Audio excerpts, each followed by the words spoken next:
Han, parang nahihilo ako. Ano kaya to? Bakit? Baka puyat ka lang? Ang alam ko, Han, hindi eh. Kasi kumpleto naman tulog ko eh. Baka mahilig kang kumain ng turo-turo sa labas. Kaya ganyan. Isipin mong mabuti kung saan ka nakakain ng turo-turo sa labas.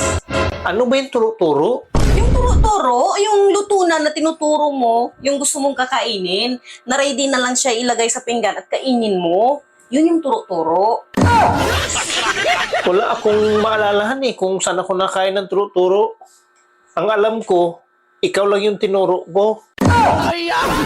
Ayan ka na naman eh. Ang takaw-takaw mo kasi. Kung ako sa'yo, huwag ka na kumain sa gabi. Paano naman ako makaiwas na kumain sa gabi? Eh, hinahawakan mo yung ulo ko. Alam mo, kung ako sa'yo, iwasan mo lang kumain ng mga matataba. Kasi alam ko, kolesterol yan. Eh, paano naman maiwasan yun?